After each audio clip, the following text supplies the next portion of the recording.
গছৰ মূৰত শামুক খালো গাইজ এটা মজা লোকেশন পাইছো ইউনিক বস্তু এটাৰ চাই থাকক এটা ইউনিক বস্তুটো তো सब कुछ जो है जिंदगी में चल रही।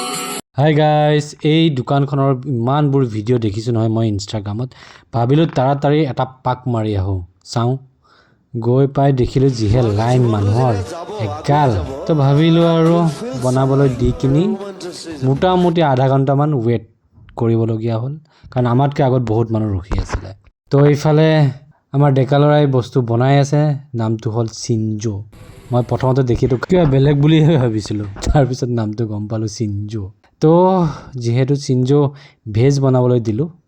মাছ নিদিয়াকৈ শুকান মাছ মিক্স কৰে কাৰণে তো এনেকৈ ৰখি বহি পকৰি তাৰপিছত মোৰ মানুহজনীয়ে শামুক ট্ৰাই কৰিলে প্ৰথমবাৰ জোলটো বোলে বম টেষ্টি হৈছে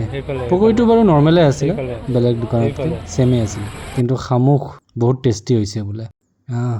পূৰা শুহি খাইছে তাকো টুথপিকেদি খুচুৰি খাইছে আপোনালোকক এড্ৰেছটো কৈ দিওঁ উলুবাৰীৰ মণিপুৰী বস্তি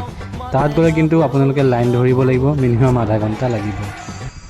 তো ফাইনেলি আমাৰ চিনজো আহি গ'ল তো আমাৰ বাইদেৱে খাই লৈ বোলেতো বঢ়িয়া টেষ্টি বুলি কৈছে এতিয়া মই খাই চাওঁ টেষ্টটো মই অলপ আনকমন পাইছোঁ ভালে লাগিছে কাৰণ প্ৰথমবাৰ খাইছোঁতো বেয়া লগা নাই ভাল লাগিছে আকৌ এটি নতুন ভিডিঅ'ত লগ পাম বুলি আশা ৰাখিলোঁ ধন্যবাদ।